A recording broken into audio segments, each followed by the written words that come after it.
All right. The SWAT team enters an office building. They arrest the manager, the CEO, and all the people with a top position. The rest of the employees are brought to the police station for interrogation. Why? Because there is proof that that company is involved in human trafficking. And some of the trafficking of the victims were trafficked even died. So it's both a human trafficking and a homicide investigation, multiple homicides to be precise. So the police now interrogates you. You have been working at a company for over 4 years. You're not in a leading role, you just do administrative work. You don't have that much insight into what goes on in the company because there's a lot of clearance over there.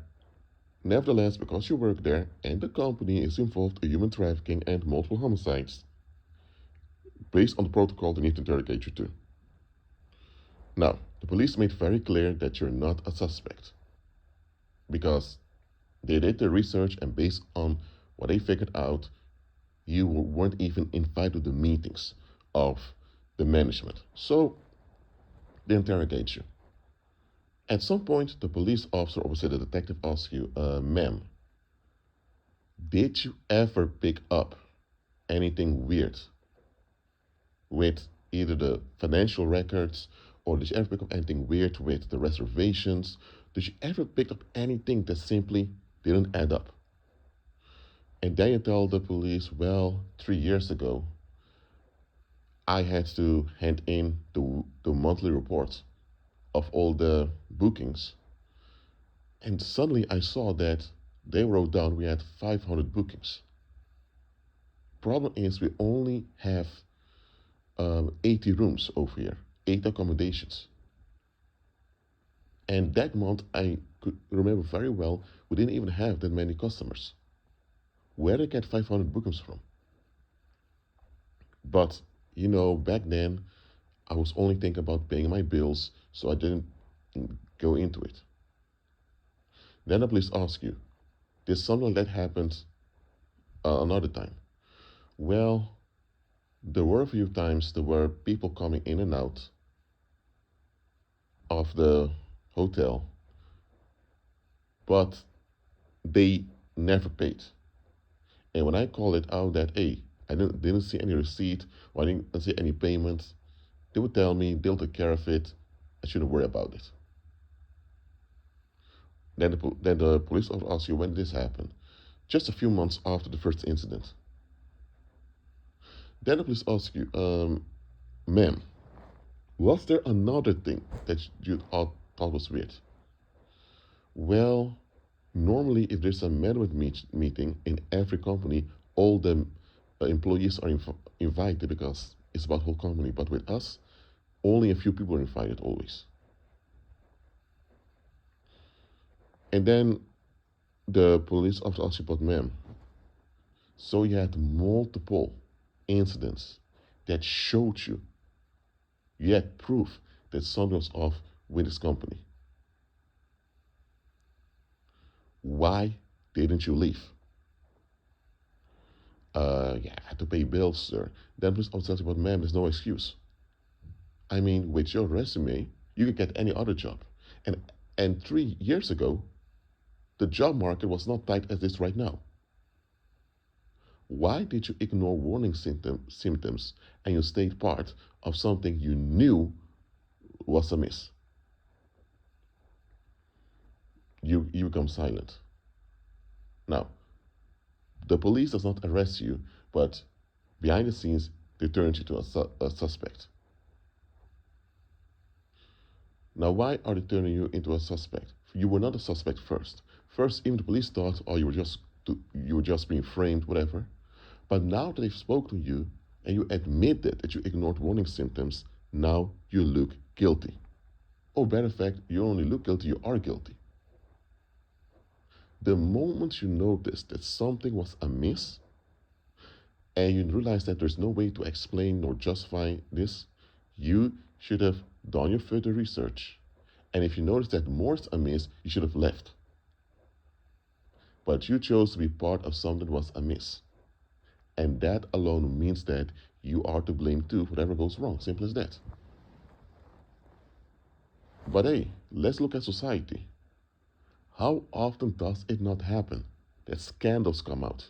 Whether it's human trafficking, or whether it's hidden drug dealing, or a political scandal, bribery or corruption amongst politicians, or you have someone who was convicted for a crime and later DNA evidence showed the individual is innocent. Someone spent years behind bars for a crime they did not commit. There's also a scandal of the community because what were the police and the investigators doing back then? And what was going on with the judge or maybe even a jury that didn't realize this case doesn't add up?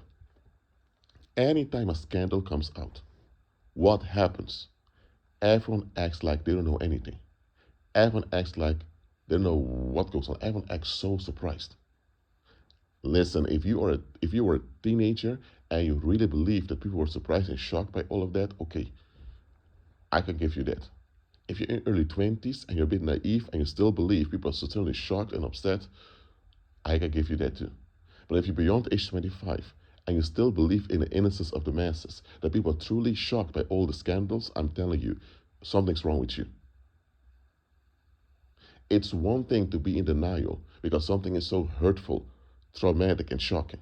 For example, you get a phone call that your grandma or your son, a relative close to you, passed away. It overwhelms you. You don't want to believe it. You're in denial. But if the fact is that they're gone, they're gone. And you have to start grieving and mourning for that individual and process the fact they're not around anymore. If you hear that some charity worker was arrested for involvement in, I don't know, trafficking of children or whatever, you may think, come on now, him? Because you either have such a good image of the individual, or because you're actually involved with the individual in a harmonious manner, you don't want to believe this individual was capable of doing something like that. However, over time, when the facts come out and it appears to be factual, you'll go through a mental breakdown. A short one. Not a long one, but you have to process the fact, oh dear, I really trust this individual, and this individual is capable of doing this. What I'm saying is, denial is not harmful nor unhealthy by itself. Denial is a natural reaction when something shocking or deeply traumatic happens. However, denial should not linger around. At some point, you have no choice but to admit something is amiss or this thing happened, I need to process it, I need to change my view on life. If a relative of yours passed away and for 2 years later you're still in deep pain about it, it takes time to grieve. But the grieving process is meant for you to eventually move on with life. That individual passed away, they're not coming back. Simple as that. No matter how sad you are, how much you cry, complain, or it doesn't matter if let's say the loved one was murdered and now the perpetrators get a death penalty or spend life bearing parts, doesn't matter. The individual is not coming back. If after 2 years you're still deeply wounded by it, as if it happened yesterday, it's not just the grieving process, but the individual passes away. You have a deep-rooted psychological issue that needs therapy. In that case, go and look for therapy solutions, please. Please do that. Or let's say that you hear that your wife cheated on you. And you're thinking, nah, I don't believe that. But then there is proof. There are text messages, there are pictures of her kissing with her lover. There's, her stories won't add up. So everyone around can pick up this woman is cheating on you, she's faithful to you. But you refuse to admit it. Anytime someone shows you proof, you come with an explanation. Explanation doesn't add up. In this case, it's not denial out of shock. Oh, my wife's cheating on me. What the heck? You don't expect this from her. In this case, the denial has become pathological. You simply refuse to admit reality for what it is and adapt. If you find out your wife is cheating on you, then you have to admit that she doesn't value you. She doesn't value your family. She doesn't value your reputation. then you have to admit that the image you had in your head concerning her is not true. Then you have to admit that, okay, this has gone out of hand. You have to admit that even if she would stop the affair and come back to you completely, things will never be the same again. If you want to stay with her, it's going to take a while for recovery and trust to come back, to recovery to take place and trust to come back. If you don't want to go through all of that, then a divorce needs to take place. You have to divorce her, and you also have to admit that you missed out on warning signals. In any case, she, instead of just telling you, it's over, I want to leave, she chose to take advantage of you while also exploring other options. If she would have told you, I'm not happy, I want to leave, it would have been painful, but at least she would not have been taking advantage of you. But she chose to take advantage of you, so she turned criminal. Simple as that. You have to admit this. If you refuse to admit this, then the problem, in this case, isn't just her cheating on you, and it's just the community letting it happen. It's also you. You are part of the problem too. What I'm saying is, it's one thing to be in denial because something is shocking, painful, and you just hear something like that, or you encounter a fact that turns your world upside down. But the moment you persist in denying, it's not a defense mechanism, not a natural reaction anymore. It has become a dedication to undermine reality and to undermine everyone else who wants to move on. You've become a perpetrator in sabotaging both yourself and other people. You've turned into a perpetrator, simple as that. Okay, let's say you are a teacher at a school and a child comes to school with blue spots and also a black eye. It's obvious anyone can know this child has been beaten up. But the child claims he fell off his bicycle. And the child doesn't want to talk about the wounds. You, as a teacher, an adult, you know better. You should report this. But what if you don't report this because you don't want to admit that this child abuse happening? Okay, if you're shocked seeing one of the pupils come to school with a black eye and blue spots, of course, you're going to shock, thinking, come on, did someone beat up a child like that, a grown individual? What? Of course, you're going to be shocked by it. But it has to stay through you, it happened, and now it's your responsibility and your obligation to intervene because the child can't help himself or herself. You as an adult can.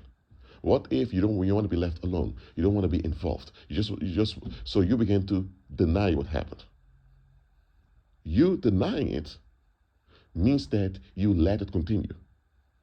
You not intervening from a distance, you don't have to go to the home of the child and confront the parents. You don't have to do that and put yourself at the risk.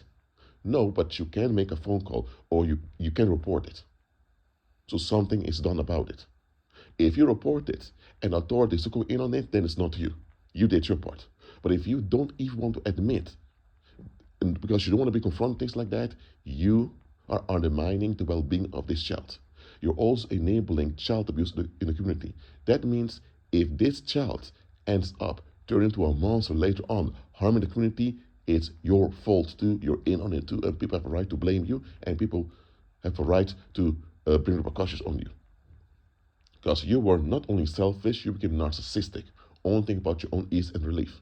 Listen, when you fail your community, you failed your community, and your failure to the community brings damage, and the damage is on you. Simple as that. It may not only be on you, but it's also on you. Now, if you failed your community and you really are sorry about it, you really want to be a better individual, then just repent, improve, and move on. Okay? Don't beat up yourself for the past. But if you were never interested in improving or getting better, you're not even sorry for neglecting the community, you're only sorry that it now backfires on you, I'm sorry. You are a very disturbing human being, and people should take action against you to stop you from causing further harm. All right? Listen. Denial becomes problematic, criminal, and even evil the moment it turns into you simply undermining the well-being of the community. By undermining the well-being of the community, you're also undermining yourself. So denial happens, especially if something shocking. However, there comes a point you have to admit, okay, I need to deal with this. If you admit something that's shocking, but you still have psychological difficulty with it, it is because you're deeply wounded. You need therapy, you need help. In this case, don't be ashamed, go and look for help. Simple as that. Okay, sometimes you're not in denial, you admit things, but it still affects you because it's quite, especially if people did you dirty long term. Of course, if you admit it and begin to process it, it's going to feel like it's getting worse. Because now you realize more and more what's really going on. That's different than act like nothing goes on. But if you admit it and you feel like it takes a long time to recover, go get help. But at least that's on because you're doing your part. And I'm warning you, people that persist in denial, they are perpetrators. They are undermining their own well-being and the well-being of the community. They become open portals of misfortune. They become portals demons can use to hinder you and harm you. They are people that keep violence going. They're the ones that keep evil around. Watch out with such people, I'm telling you. That's it for now. Keep on anchoring in Christ and be at peace.